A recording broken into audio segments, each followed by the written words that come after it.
ফেনীর ফুলগাজীতে মুহুরী ও সিলোরিয়া নদীর দুই স্থানে বাঁধ ভেঙে প্লাবিত হওয়া 5টি গ্রামের পানি নামার সাথে ফুটে উঠেছে ক্ষয়ক্ষতির চিত্র। এ নিয়ে আরো জানাতে সরাসরি যুক্ত হচ্ছেন সহকর্মী তোফায়েল আহমেদ নিলয়। নিলয়, এলাকায় এখন কি পরিস্থিতি দেখছেন জানাবেন। ধন্যবাদ। আমি এই মুহূর্তে রয়েছি ফেনী ফুলগাজী সদর ইউনিয়নের উত্তর বরিয়া গ্রামে। আমার পিছনে দেখতে পাচ্ছেন যে গত বৃহস্পতিবার রাতে এইখানে মুহুরী নদীর একটি পয়েন্টে ভাঙন সৃষ্টি হয়। এই ভাঙনের কবলে পড়ে এই এলাকার 5টি গ্রাম প্লাবিত হয়।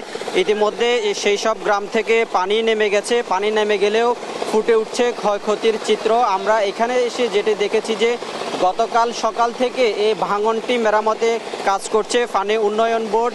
তারা ইতিমধ্যে গতকাল রাতেও সেটি কাজ শেষ করার কথা থাকলেও এখনও পর্যন্ত শেষ করতে পারেনি।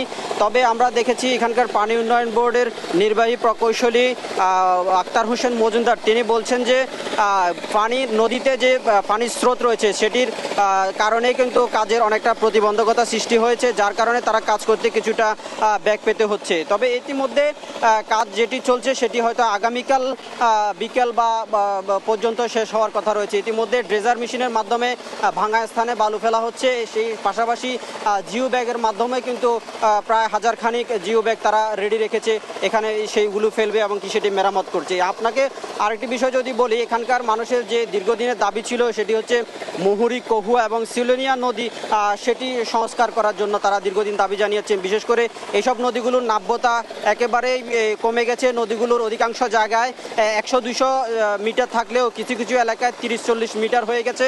এইসব যেসব এলাকায় 30-40 মিটার হয়েছে সেসব এলাকায় কিন্তু প্রতি বছর বাঁধ ভাঙে এবং এই এলাকার মানুষ ক্ষতিগ্রস্ত হয়। এই এলাকার মানুষের দাবি জানাচ্ছে চলতি মৌসুমে, চলতি বর্ষায় যেন এই নদীর ভিতরে যে ঝোপঝাপগুলো রয়েছে সেগুলো যদি পরিষ্কার করে দেওয়া হয় তাহলে কিছুটা হলেও ভাঙন থেকে তারা রক্ষা পাবে বলে বলছে। তবে ইতিমধ্যে আমরা ক্ষতিগ্রস্ত এলাকাগুলো পরিদর্শন করে দেখেছি যে এখানে তেমন কোনো ক্ষতি হয়নি। তবে এখানে যে মৎস্য এবং কৃষির কথা যদি বলি, মৎস্যের 50টি পুকুরের মতো মাছ ভেসে গেছে, আর এছাড়া কৃষিতে তেমন কোনো ক্ষতি হয়নি বলে এখানকার কৃষি কর্মকর্তারা বলছে। তবে সামনে কৃষি আবাদ করবে, সে সময় হয়তো বন্যা হলে তখন ক্ষতি হবে এমনটি কিন্তু বলছেন। তবে বর্তমানে তেমন কোনো ক্ষতি হয়নি বলে তিনি জানিয়েছেন। তো এই ছিল আমার কাছে নদী ভাঙন নিয়ে সর্বশেষ তথ্য।